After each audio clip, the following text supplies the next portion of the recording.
अडानी साहब जो तीसरे नंबर पे रिचेस्ट पर्सन बन गए दुनिया के। कल डॉन का एडिटोरियल छपा है इस पे, ठीक है। तो हमने नजर काफी मतलब जिसे कहते हैं ना रखी हुई है कि कहां कहां से माल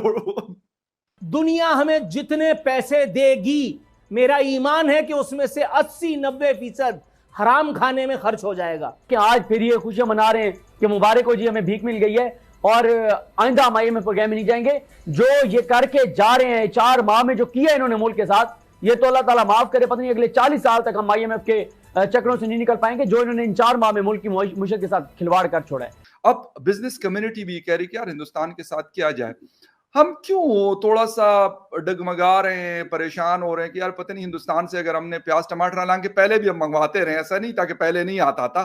पहली दफा नहीं है। हम परेशान क्यों हो जाते हैं कि यार मतलब हम कहते हैं यार पता नहीं इससे तो हमारी शायद नाक कट जाएगी, और हमने तो मोदी जी को कहा था अब तो ये अब तो वो है, अब अगर कहेंगे तो पता नहीं क्या हो जाएगा। हालांकि वो इमरान खान साहब कहा करते थे, इस हुकूमत के ना मियां नवाज शरीफ ने कभी कुछ इस तरह की बात की और ना मियां शहबाज शरीफ साहब ने, लेकिन फिर भी शर्मा किस चीज की वजह से रहे हैं?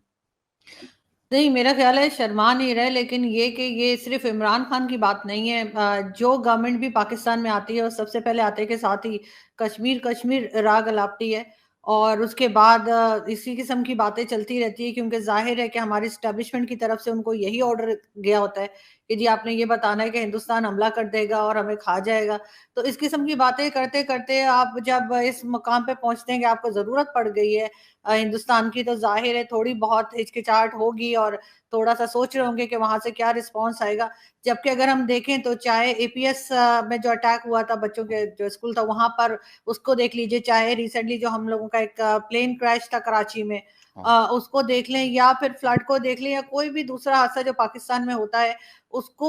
जो है हिंदुस्तान में बहुत ज्यादा कवरेज दी जाती है और उसके लिए जरूर अफसोस भी किया जाता है, और हर लेवल पे आम आदमी से लेकर गवर्नमेंट लेवल तक जो है कहा जाता है। लेकिन हमारे यहाँ से कभी इस किस्म का रिस्पांस नहीं गया, और अगर कभी कोई हादसा भी हुआ, चाहे वो 26/11 हो या कुछ, तो हम उस पे बड़ी ढिठाई से इनकार कर देते हैं। तो और इनकार के अलावा हम ये भी नहीं मानने को तैयार होते कि हम उसमें कोई मदद करेंगे उन लोगों को पकड़ने में या सजा देने में। तो ऑब्वियसली अब जब हमें जरूरत पड़ गई है और हमें जाना ही है, तो अभी भी रिसेंटली आप जानते होंगे कि बिलावल भुट्टो जरदारी ने जो स्टेटमेंट दिया था कि वो नुपुर शर्मा का केस लेके यूनाइटेड नेशन में जाएंगे। अब एक चीज जिसका पाकिस्तान से कोई लेना देना ही नहीं है, आप वो लेके भी वहां पे पहुंच रहे हैं और बात कर रहे हैं, यहाँ पे कम से कम ये स्टेटमेंट दे रहे हैं, तो जाहिर है इसके बाद अगर हम उस तरफ देखते हैं भारत की तरफ कि जी हमें वेजिटेबल्स चाहिए या हम ट्रेड ओपन करना चाह रहे हैं, क्योंकि वो ट्रेड बंद भी हम ही ने की थी, ये भी मैं बता दूंगी, हिंदुस्तान ने नहीं की थी, वो भी हमारे कारनामा था कि हमने ट्रेड बंद की थी। तो जाहिर है दोबारा से अगर हम उसको ओपन करना चाह रहे हैं तो थोड़ा बहुत शर्मिंदगी तो नहीं कहूंगी, लेकिन थोड़ा सा सोच रहे होंगे कि कहीं ऐसा ना हो कि हिंदुस्तान की तरफ से इनकार हो जाए। को अपने दिमाग से बात निकालनी होगी कि जी हमने जो है वो हर चीज में वहां पे इंडिया में बात करनी है, चाहे 370 हो या कुछ भी हो, क्योंकि ये इन्होंने एक तरीका भी बना रखा है फंड्स लेने का कि अगर हम कश्मीर कश्मीर करते रहेंगे तो फिर इंडिया के साथ एक टेंशन बनी रहेगी, तो जाहिर है उस वजह से बजट भी जो है वो फौज का और सबका बढ़ता रहेगा या मिलता रहेगा। तो इस चीज से इनको निकलना होगा। लेकिन याना जैसे कह रही थी कि चाइना जैसी दोस्ती जो है वो इंडिया के साथ, तो उसमें तो चाइना वो उसमें तो मैं ये कहूंगी याना कि बहुत खर्चा है आप लोगों का, हम करवा देंगे, क्योंकि यहाँ पे प्रोजेक्ट्स लगाएंगे,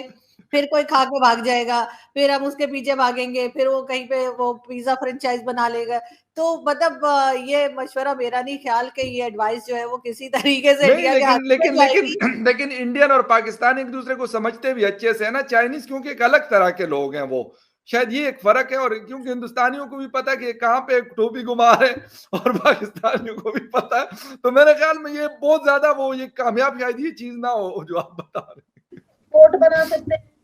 अफगानिस्तान में हम कर सकते हैं, ईरान में कर सकते हैं, तो पाकिस्तान में तो खुशी से कर लेंगे, हमें कोई फर्क नहीं पड़ता, उससे हम नहीं डरते कि हमें खर्चे करने पड़ेंगे। लेकिन वो खर्चे ऐसे नहीं हो, मतलब वैसे भी पाकिस्तान खर्चे करा ही रही है ना इंडिया से, डिफेंस में हमारा कितना जा रहा है। अब वही जो बजट है, वही जो बजट है वो अगर आवाम की खिदमत चला जाए तो इससे इंडिया को खुशी होगी, क्यों नहीं। बिल्कुल, अगर याना को ऐसा लगता है कि हम लोग सुधर सकते हैं, जो कि मुझे नहीं लगता कि हम सुधर सकते हैं, तो फिर हो जाए, एक बार देख लेते हैं, थोड़े बहुत 2-4 बिलियन ट्रिलियन में। पाकिस्तान और हिंदुस्तान के बीच में पहले भी मसले होते रहेंगे, कोई ऐसा नहीं, 4 जंगें जिन कंट्रीज के बीच में हुई हो तो मसले तो होते होंगे, ये नहीं है कि नहीं, लेकिन बातचीत थी, आना जाना था, वो सब कुछ था। उसने कहा नहीं भाई, मैं तो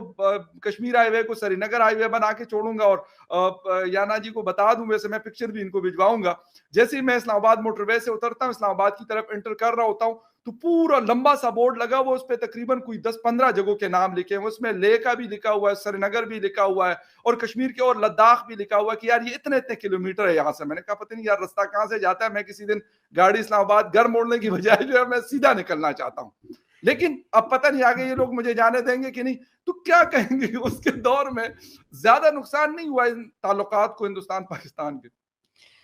नहीं, सबसे पहले तो जैसे आप श्रीनगर हाईवे की बात कर रहे हैं, तो वो मैंने एक मूवी देखी थी इंडियन, उसमें वो बता रहे थे कि जी वो गारमेंट फैक्ट्री में वो कह रहे थे हम जापान से आए थे, उन्होंने कहा जी मैं जापान की तरह यहाँ काम करूंगा। और वहां पे ये होता है कि पहले कॉलर बना लेते हैं, फिर स्लीव्स बना लेते हैं, फिर बाकी शर्ट के जो पार्ट्स है वो बना के फिर आपस में जोड़ देते हैं। तो यहाँ पे भी कुछ ऐसा ही लग रहा है मुझे कि श्रीनगर जो है वो हाईवे हमने बना ली, अब बाकी का कश्मीर भी हम साथ जोड़ देंगे किसी वक्त। तो इमरान खान जाहिर है पहले जब गवर्नमेंट में थे तब वो बहुत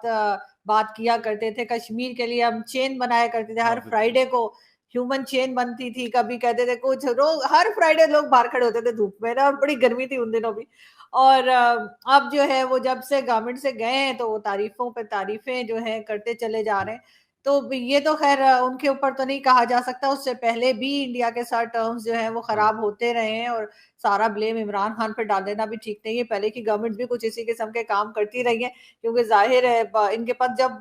यहाँ के लोगों के प्रॉब्लम सॉल्व करने के लिए कुछ नहीं होता कि ना आप लोगों को जॉब दे पा रहे हैं, ना उनकी जो फैसिलिटीज होती है कि जी बिजली आ रही है, लोड शेडिंग नहीं हो रही, जब इस किस्म की प्रॉब्लम्स आती हैं तो फिर ये कश्मीर कश्मीर का राग अलापना शुरू कर देते हैं। तो वो कोई खास बात नहीं है, तो इसीलिए इमरान खान ने भी किया और इसीलिए बाकी के लोग भी यही कर रहे होते हैं। वैसे मैंने याना पिन लगाई हुई है, लेकिन मैं बगैर पिन के पहनती हूँ। वैसे मैं श्रीदेवी की बड़ी फैन हूँ ना, तो वो स्विट्जरलैंड में नहीं ऐसे ऐसे साड़ी करके, तो वो मुझे बड़ा शौक है। तो हम भीख ही मांग रहे हैं ना, 1 अरब के लिए हम IMF के सामने घुटने टेक करके और उससे भीख मांग रहे हैं। हमने यहाँ क्या किया है, इमरान खान साहब क्या कर रहे थे, उन्हीं लोगों से हम दोबारा, अच्छा सितम ज़रीफ़ी देखिए कि ये वो सारे वही लोग हैं। अनफॉर्चुनेटली अब मुझे वो PTI वाला कह देगा कोई कि मैं PTI के नज़रिए को आगे बढ़ा रहा हूँ। यार वो लोग जो मुल्क से बाहर बैठे हैं, नेशनल एक्सचेकर में कंट्रीब्यूट करते हैं, आपके पास जब आफत आती है तो आप उनके आगे फिर हाथ फैला देते हो, लेकिन वो जब आपसे वोट का हक मांगते हैं तो आपको मौत आने लगती है। इसके ऊपर अदालतें ऑब्जर्वेशन दे रही हैं, लेकिन नून लीग एंड कंपनी कहती है कि नहीं, ये अगर हो गया तो फिर तो ये सारा वोट इमरान खान का है। इमरान खान के उसके चक्कर में उनको वोट का हक नहीं मिलेगा। आपको इमरान खान ही की जरूरत पड़ती है कि इमरान खान आकर के आपकी मदद करे। दूसरी तरफ बिलावल साहब अपनी बुलंद बांग आवाज से जो है वो पैसे मांगते हैं। इन सब पैसों के मांगने से होगा क्या, इस बात की गारंटी मुझे आप दोनों साथियों में से कोई एक दे सकता है कि जितनी रकम आएगी वो मनोअन उन तमाम सैलाब ज़दगान पर ही खर्च होगी जिनके लिए वो ली जा रही है। खुदाए वाहिद की इज्जत और आबरू की कसम, दुनिया हमें जितने पैसे देगी, मेरा ईमान है कि उसमें से 80-90% हराम खाने में खर्च हो जाएगा। ये मेरा ईमान है, ये मेरा ईमान है, ये इस देश की तारीख है, ये इन जमहूरी सियासी और गैर सियासी डाकुओं का ट्रैक रिकॉर्ड है, जिसके बाद मैं इतनी आवाज में चीखता हूं। मेरा दिमाग नहीं खराब है, मेरा दिमाग नहीं खराब है, लेकिन भाई इस मसले का हल ये नहीं है। सैलाब अगली मर्तबा फिर आएगा, तब क्या करोगे, तब क्या करोगे? आपको कोई ना कोई ऑल्टरनेट पे जाना होगा। ये PDMA, ये NDMA, ये आपको सिर्फ प्रेस रिलीजेस जारी कर करके बचाएगा। अगली मर्तबा फिर